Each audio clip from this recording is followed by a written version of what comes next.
Luc, chapitre 12. Pendant ce temps, les gens s'étaient rassemblés par milliers, au point de s'écraser les uns les autres. Jésus se mit à dire à ses disciples, « Avant tout, méfiez-vous du levain des pharisiens, qui est l'hypocrisie. Il n'y a rien de caché qui ne doive être découvert, ni de secret qui ne doivent être connus. C'est pourquoi tout ce que vous aurez dit dans l'obscurité sera entendu en plein jour, et ce que vous aurez dit à l'oreille dans les chambres sera proclamé sur les toits. Je vous le dis, à vous qui êtes mes amis, ne redoutez pas ceux qui tuent le corps et qui, après cela, ne peuvent rien faire de plus. Je vais vous montrer qui vous devez redouter. Redoutez celui qui, après avoir tué, a le pouvoir de jeter en enfer. Oui, je vous le dis, c'est lui que vous devez redouter. Ne vend-on pas 5 moineaux pour 2 petites pièces? Cependant, aucun d'eux n'est oublié devant Dieu. Même vos cheveux sont tous comptés. N'ayez donc pas peur. Vous valez plus que beaucoup de moineaux. Je vous le dis, toute personne qui se déclarera pour moi devant les hommes, le Fils de l'homme se déclarera aussi pour elle devant les anges de Dieu. Mais celui qui m'aura renié devant les hommes sera renié devant les anges de Dieu. Toute personne qui dira une parole contre le Fils de l'homme, cela lui sera pardonné. Mais celui qui aura blasphémé contre le Saint-Esprit, le pardon ne lui sera pas accordé. Quand on vous conduira dans les synagogues, ou devant les magistrats et les autorités, ne vous inquiétez pas de la manière dont vous vous défendrez ni de ce que vous direz. En effet, le Saint-Esprit vous enseignera au moment même ce qu'il faudra dire. Du milieu de la foule, quelqu'un dit à Jésus, « Maître, dis à mon frère de partager notre héritage avec moi. » Jésus lui répondit, « Qui m'a établi pour être votre juge ou pour faire vos partages? » Puis il leur dit, « Gardez-vous avec soin de toute soif de posséder, car la vie d'un homme ne dépend pas de ses biens, même s'il est dans l'abondance. » Il leur dit cette parabole. Les terres d'un homme riche avaient beaucoup rapporté. Il raisonnait en lui-même, disant, « Que vais-je faire? En effet, je n'ai pas de place pour rentrer ma récolte. Voici ce que je vais faire, se dit-il. J'abattrai mes greniers, j'en construirai de plus grands, j'y amasserai toute ma récolte et tous mes biens, et je dirai à mon âme, « Mon âme, tu as beaucoup de biens en réserve pour de nombreuses années. Repose-toi, mange, bois et réjouis-toi. » Mais Dieu lui dit, « Homme dépourvu de bon sens, cette nuit même, ton âme te sera redemandée, et ce que tu as préparé, pour qui cela sera-t-il? » Voilà quelle est la situation de celui qui amasse des trésors pour lui-même et qui n'est pas riche pour Dieu.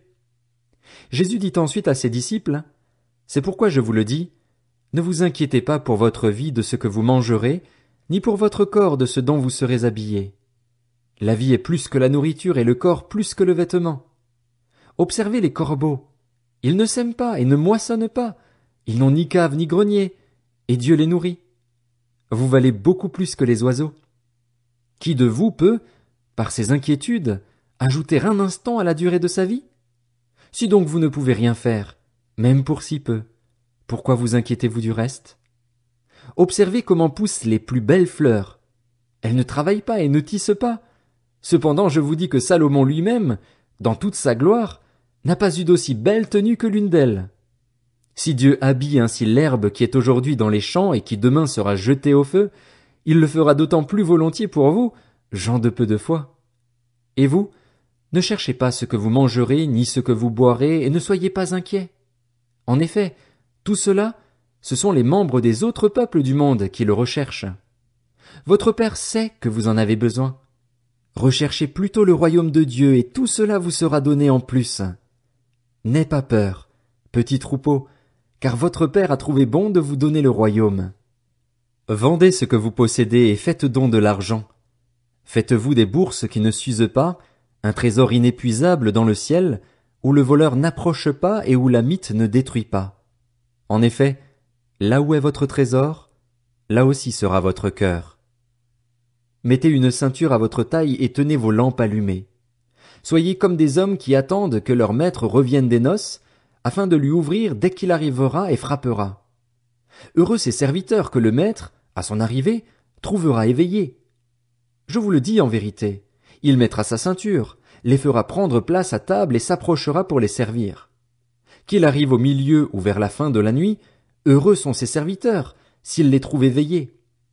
Vous le savez bien, si le maître de la maison connaissait l'heure à laquelle le voleur doit venir, il resterait éveillé et ne laisserait pas percer les murs de sa maison. Vous donc aussi, tenez-vous prêts, car le Fils de l'homme viendra à l'heure où vous n'y penserez pas. Pierre lui dit, Seigneur, est-ce à nous que tu adresses cette parabole, ou bien à tout le monde? Le Seigneur dit, Quel est donc l'intendant fidèle et prudent que le maître établira responsable de ses employés pour leur donner la nourriture au moment voulu? Heureux le serviteur que son maître, à son arrivée, trouvera occupé à son travail.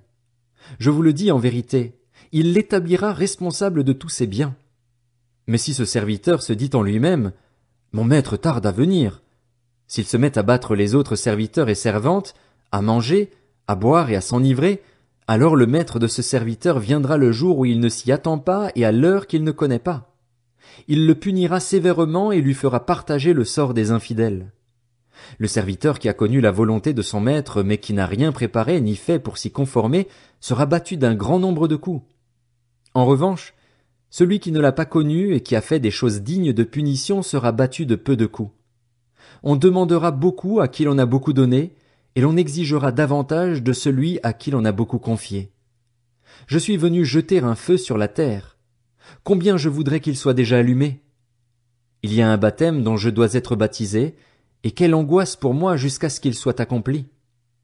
Pensez-vous que je sois venu apporter la paix sur la terre? Non, vous dis-je, mais la division. En effet, désormais, s'il y a 5 personnes dans une famille, elles seront divisées, 3 contre 2 et 2 contre 3, le père contre le fils et le fils contre le père, la mère contre la fille et la fille contre la mère, la belle-mère contre la belle-fille et la belle-fille contre la belle-mère. Il dit encore aux foules, Quand vous voyez un nuage se lever à l'ouest, vous dites aussitôt, La pluie vient, et c'est ce qui se passe. Quand vous voyez souffler le vent du sud, vous dites, Il fera chaud, et c'est ce qui arrive. Hypocrite, vous savez reconnaître l'aspect de la terre et du ciel. Comment se fait-il que vous ne reconnaissiez pas ce temps-ci? Et pourquoi ne discernez-vous pas par vous-même ce qui est juste? Lorsque tu vas avec ton adversaire devant le magistrat, tâche en chemin de t'arranger avec lui, de peur qu'il ne te traîne devant le juge, que le juge ne te livre à l'officier de justice et que celui-ci ne te mette en prison. Je te le dis, tu n'en sortiras pas avant d'avoir payé jusqu'au dernier centime.